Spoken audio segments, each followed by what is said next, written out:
Welcome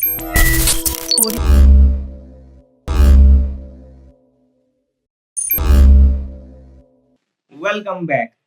Pakistan champions trophy 2025 से बाहर हो गया, ये बात फैक्ट है। अच्छा, ये बात भी अब मैं स्टार्ट में आपको बता चलूं, ये बात भी फैक्ट है कि पाकिस्तान अपने इस कॉम्बिनेशन के साथ इंडिया के अगेंस्ट किसी भी दुनिया के ग्राउंड में खेलता तो वो हार जाता, क्योंकि हमारा कॉम्बिनेशन इस तरीके से था कि हम उनको हरा नहीं सकते थे। फिर हमारी बॉडी लैंग्वेज, ये सारे फैक्टर्स एक तरफ है कि हम उनसे हार जाते, हम कहीं भी खेलते। ये बात शुरू में मैं इसलिए करना चाह रहा हूँ क्योंकि ऐसा ना लगे कि मैं कोई बैठ के यहाँ पर ऐसी बात करना चाह रहा हूँ कि अगर ये ना होता तो हम उनको वो कर देते या हम उन्हें हरा देते। तो ये बात मैं शुरू में क्लैरिफाई कर देना चाहता हूँ कि ये उस हवाले से नहीं है। अब यहाँ पर चीज ये है कि चैंपियंस ट्रॉफी 2025 का कहने को तो पाकिस्तान होस्ट नेशन था, यहाँ पर मैचेस हो रहे थे, लेकिन अगर देखा जाए तो एडवांटेज किसको था? अगर आप इसको क्रिकेटिंग पर्पज पे देखें या किसी और पर्पज पे देखना चाहें कि टीमों को ट्रीट कैसे किया जा रहा है, तो आपको लगेगा कि एडवांटेज इंडिया के पास है। वो किस तरीके से कि इंडिया ने अपने सारे मैचेस दुबई में खेलने हैं, एक ही स्टेडियम में, वो वहां पर एक ही होटल में रुके हुए हैं, वहां से सिर्फ ट्रैवल करके ग्राउंड तक जाते हैं, प्रैक्टिस भी वहीं कर रहे हैं, सरफेस को बेहतर समझ रहे हैं।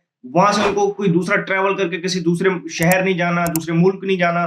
तो उनको कितना एडवांटेज है, आप इस चीज से अंदाजा लगा सकते हैं कि होस्ट नेशन जो पाकिस्तान है, वो उन्होंने पहला मैच अपना कराची में खेला, फिर दूसरा वो यहाँ से ट्रैवल करके जाके दुबई में खेला उन्होंने, तीसरा वो पिंडी में खेलेंगे, तो उनका ट्रैवल भी देख लें।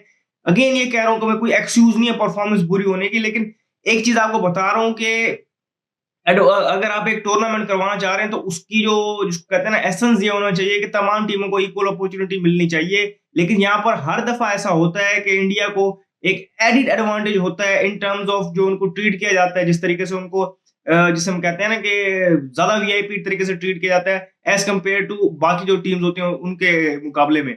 अब यहाँ पर पाकिस्तान ने जब चैंपियंस ट्रॉफी 2025 का पीसीबी ने जब एतराज उठाया कि वो न्यूट्रल वेन्यू पे नहीं खेलना चाहते, उस टाइम पर पीसीबी एक एक स्टेज ऐसा आया था कि जो है आईसीसी में वो जो है अकेला हो गया था, किसी ने हमारे मौकिफ का साथ नहीं दिया था। हाँ, वो बाकी सारी टीम आने के लिए तैयार थी इंडिया के अलावा, लेकिन वो इस स्टांस पे नहीं आ रही थी कि इंडिया को भी आना चाहिए। लेकिन अब हम देख रहे हैं कि इंग्लैंड के जाने माने कमेंटेटर हैं, माइकल एथरटन एक्स क्रिकेटर भी हैं, उन्होंने भी यही एज इट इज सवाल उठाया कि इंडिया के पास एडवांटेज है।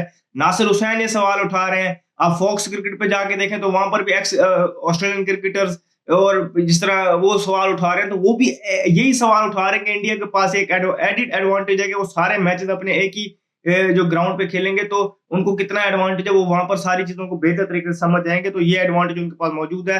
अब ये सारे बोर्ड उस पर सवाल उठा रहे हैं, लेकिन जब ये शेड्यूल की बारी आई थी, जब पीसीबी का साथ देने की बारी आई थी, वहां पर स्टैंड लेने की बारी आई थी, तब उन्होंने ये नहीं किया। अब वो इस म्यूजिक को फेस करें। हर दफा ये होता है कि इंडिया को एक एडिड एडवांटेज देता है आईसीसी।